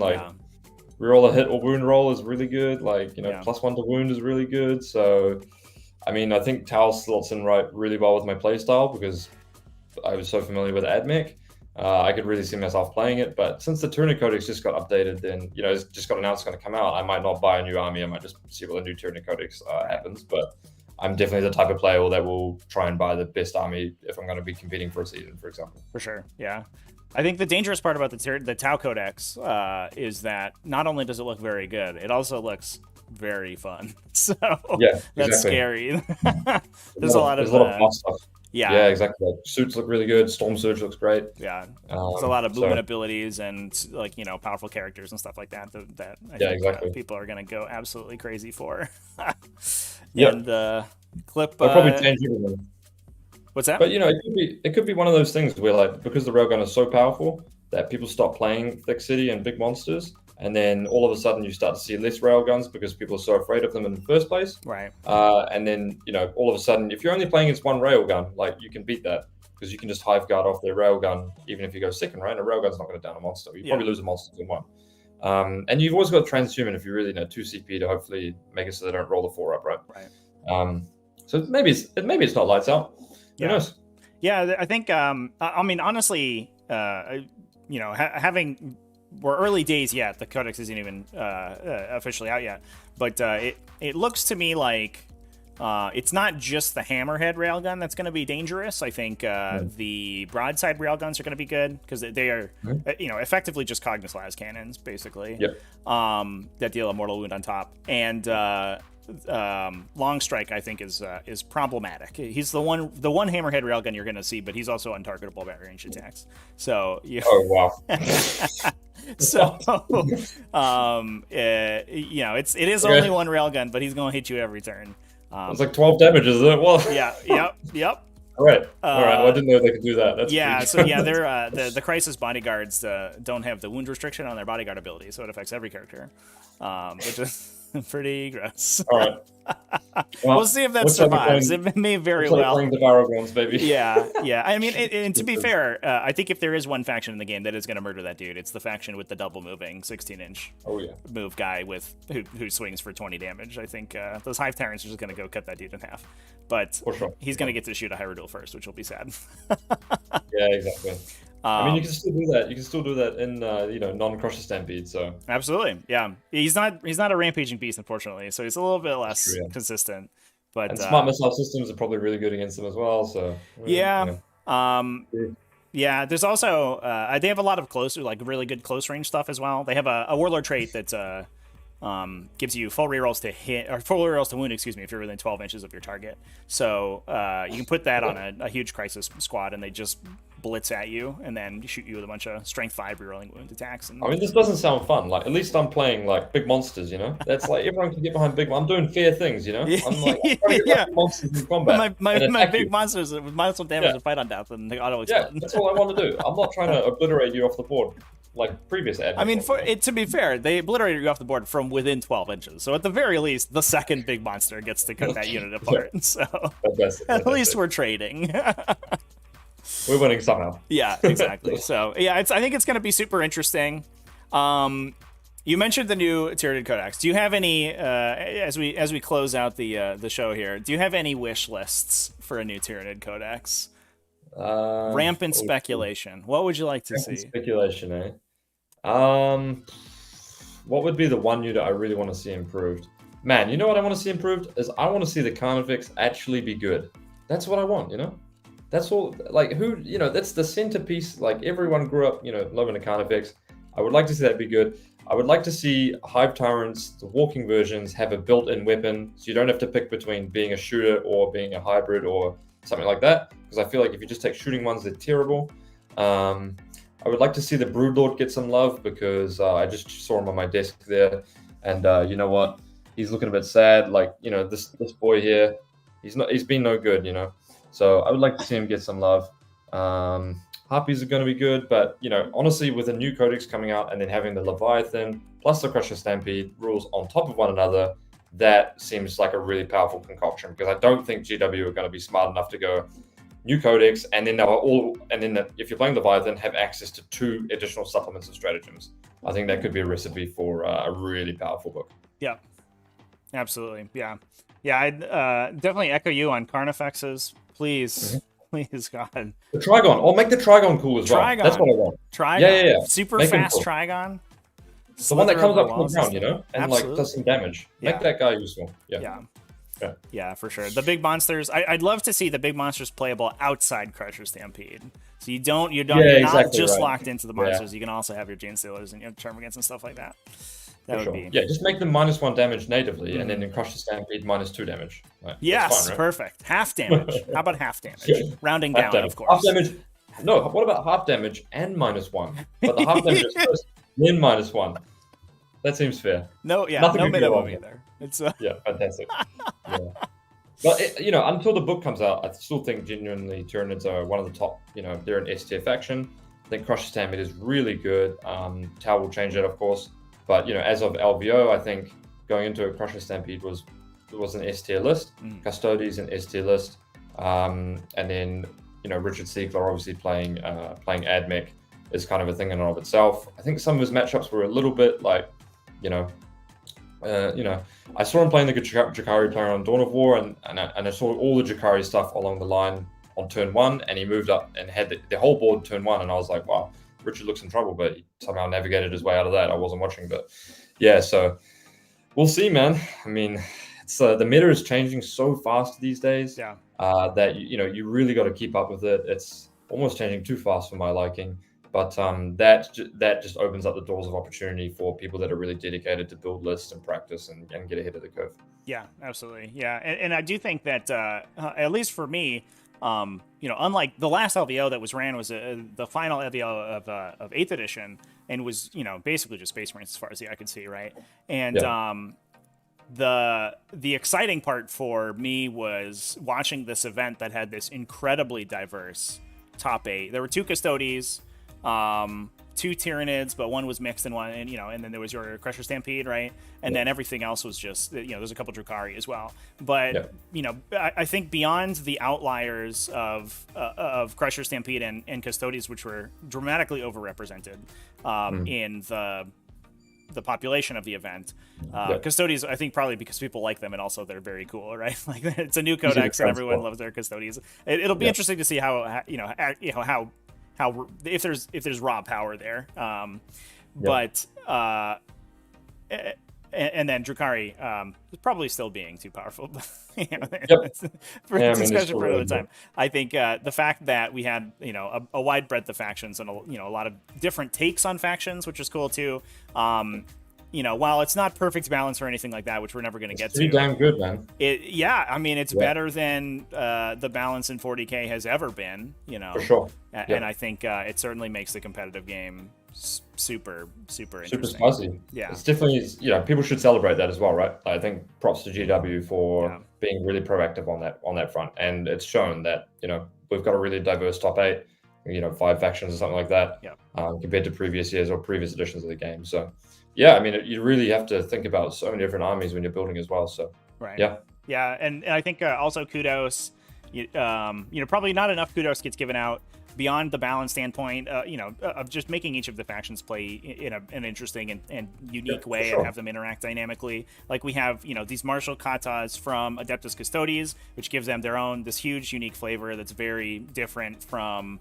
All of the other faction-specific abilities that we're getting in all of these different codexes, which kind of makes all of the interaction of all these new codexes very rich and interesting, which I think certainly helps people diversify the stuff that they're playing. Yep, and let's hope Tyranids get something cool like that as well. Absolutely, yeah. Synaptic links up the wazoo. Let's get they eat something and then they can take a trait from that unit that they've eaten or something like that. Perfect. That would be cool. Absolutely. I would love that. We're going to take those martial katas and give them to our high tyrants. Exactly. It looks like we did have a couple questions from the chat here. Jacob asks, what's David's take on Hive Guard's place in Crusher Stampede lists now with the new points update? So the Hive Guard did go up 5 points a model, so 30 points for the big unit of 6. Do you think they're still viable? You'd be a fool not to take them still. Yeah, they're insanely powerful. They're the best unit in the army. Yeah, they're one of the best units in the entire game. Yeah, absolutely. Yeah, 100% agree. And I think interestingly, they blank so many armies. It's crazy. Right, and that was basically just an undo of the points. Exactly. Reduction that they got in the 2021 update. So they just went back to their original points, which is fine. I was very surprised they only put them up 5 points. Yes, that's crazy. Absolutely. Yeah.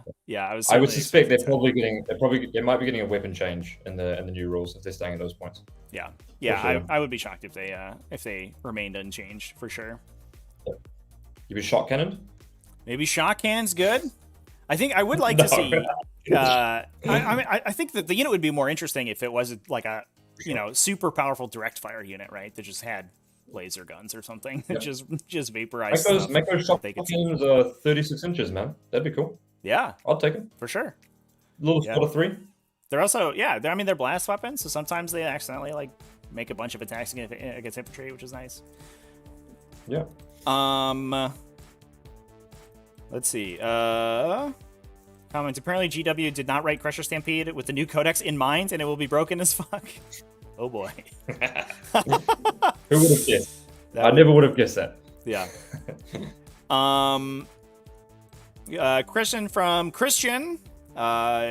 David, how are you going to approach Chapter Approved 2022?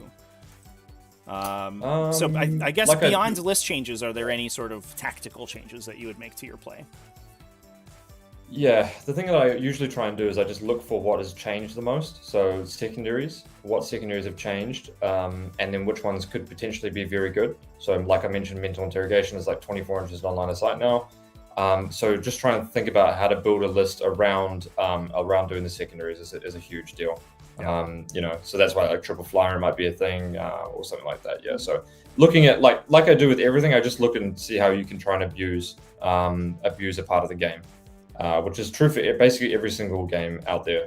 How can you break the game and just do something that's really powerful? For sure. Yeah. Makes total sense, and I think especially I'm not in the game. I'm not in the game to do. Sorry, I'm not in the game to just do fair stuff. Like if you're trying to win, you're trying to use something that's like not busted, but something that's really powerful, right? Absolutely, yeah. You're playing Tyranids, not chess. Friggin' exactly, eat their face. Yeah. Yeah, I think especially, I mean, it's a good point on mental interrogation, right? Because we're probably going into a meta that has a high representation of Adeptus Custodes, and they have almost no defense against mental interrogation. They have, like, their Sisters of Silence, but they're not going to, if they screen their characters with their Sisters of Silence, then you're probably winning already, because their characters aren't doing anything. Yeah. If their characters are not within 24 inches of your army, then they're not winning the game. Yeah. So, keep your characters at the back of the board if you want to try and zero me. That's fine. Yeah. You won't win the game. But it's pretty hard to also stop, a guy moving 16 and then interrogating you 24. Absolutely. Yeah. Brendolf asking, what changes would you make to bring Carnifexes back to glory? Oh god. I'd put their movement to 12 probably. Maybe no. I'd give them, here's this. I'd keep them the same, but I'd give them T8 2 up save. All right. Might be alright. So how about this one? Is you remove the rule that makes their units split when they deploy. So you take that's the worst rule. Why do they have that? I didn't even know they had that. Yeah. So I played them recently, and someone was like, "Oh, you can't metabolic your 2 counterfixes." I was like, "What are you talking about?" He's like, "Yeah, they split when you play." I was like, "This unit's terrible." Yeah, utterly so shocking, that unit. Yeah. Oh my god, that unit is bad. But if you could catalyst the whole unit, or you transhuman the whole unit, like suddenly we're talking. Yeah. There's 24 wounds there you got to chew through. Yeah, I mean that would be a good start. Let's just do that. Make them, make them a 1 unit size. Yeah, 1 to 3. That would be a great change to begin with. I don't like it when they change things too much. Like if they double nerf something, they usually get it completely wrong. So making small changes is all good with me. Yeah, and to be totally fair, they have been pretty light with their nerfs so far, which I think I've appreciated. There's definitely been situations where they just like dumpster something totally, and a lot of this stuff hasn't been too hard. More recently, yeah, they absolutely dumpstered enriched rounds. They put it from a 4 up to a 5 up, and they also doubled the CP cost, and then no one ever played Vanguards ever again. So that's a good example of them double nerfing. I mean, that stratagem is disgusting. It was too good, don't get me wrong, but one CP 5 up would have been probably completely fair, to be honest with you, considering how powerful range is. It's okay. Well. You still got Volley Fire with +1 wound. Yeah, Volley Fire is great. Admech will survive. They actually made that one arguably better, so you're fine. Yeah. I mean that's stress. Yeah, exactly. I was just talking with a new player yesterday, actually, who was going into Adeptus Mechanicus and like explaining to them the Ranger combos and stuff, and how you should be applying all your buffs to shoot people to death with Ranger units. And it's a lot of good stuff in there in that Advent Codex, as evidenced by the fact that they won LVO. So there you go, AdMech players. Get on it. Yeah.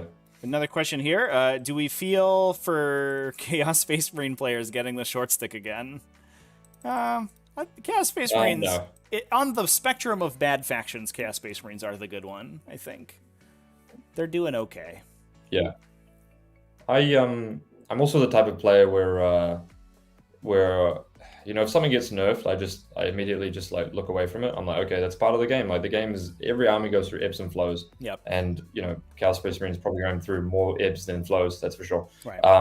But at the end of the day, I don't like to sit around and complain that my army's bad, because I just hopefully try to paint a new one and use what's good, because I'm a loser meta chaser.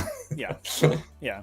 And I do think, Chaos Space Marines, they got some bones thrown to them. They got their Deaths of the False Emperor upgraded significantly, and to the point that we have seen, anti Thick City Emperor's Children list be doing pretty well. That pack a billion Melta-Guns and a billion Lightning Claws with 1,000 exploding attacks, and I think it's okay. I wouldn't call that faction like unplayable or anything. I think they're totally fine. Yeah, and I think that's a wider point as well, is that like there is a huge bias, like a confirmation bias in terms of what factions are playable and doing well, because the top players gravitate all towards the same things. Right. So like a top player could take bad faction and still do well, like X1 with them, right? Yeah.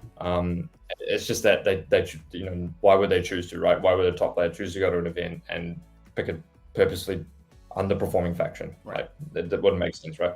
So I think people complain a little bit too much in terms of like how unrealistic like win ratios and win percentages are and stuff like that, because a lot of the times there's still like a lot of leg room you can get out of armies that are traditionally kind of bad, right? Yeah, absolutely. Yeah, I did a video a couple months ago about a Black Legion army that just won a GT, so they still got a fight left in them. I think they're it's not the easiest to win with, but you sure can do it. Oh yeah, I'm not saying it's going to give you your best chances. That's definitely not true. Right, yeah, for sure. All right, well, I think that's all the questions from chat, so we can go ahead and wrap things up there. But David, congratulations again. Top 5 at LVO. Hot damn, dude. Congratulations. Thanks for repping Tyranids and doing them good. And thanks so much for coming on and talking shop with me. Yeah, no problem, man. Thanks for having me. And just a shout out to my team. We finished 2nd in the world, actually, so team dice down. So shout out to all the boys. And look, if like in a lot of things you see people on a team, like if they do well in an event, there's a team behind them. I couldn't have done it without my team as well, helping me research, list build, practice, get quality games in. That's the biggest difference maker in taking my game from an above average good player to a player that can supposedly, I guess, do well at LVO. Yeah. So shout out to all the boys. Yeah. Definitely helps to have people to bounce ideas off of, and especially if you can find a group of people who are around your same skill level, you all grow together so much faster when that happens. Sure. So yeah, can't overstate the importance of teams, and it's congratulations on your team for taking number 2. That's awesome. Hopefully we'll just win all the UK Super Majors next year, and we'll beat Art of War. So absolutely. Yeah, you guys, you and Art of War, you just gotta throw down, have a team battle. I asked them too when we were on Thursday. I was like, boys, we got a little 3-on-3 here. Yeah. Like, it was Lennon, Chester, and someone else. I think I was like, let's go 3v3 right now, man. We're in the hall. Yeah, but they were too tired. So. Showdown. Yeah, that would have been cool. Next year, next LVO. Yeah. We'll get him. Yeah, absolutely. Well, I'm here rooting for you. So. Thanks, man. Awesome, dude. Well, thanks. Awesome, bro. Yeah, we'll go ahead and wrap it up there. Thanks, everybody, for watching. Remember to tune in. We're going to be live tomorrow with some T5S2 coverage. We're going to be live this weekend with the Captain Con GT, and next weekend with T5S2 Invitational Elimination Stage, which is going to be sick. And, yeah, I'll let everybody go. Cheers.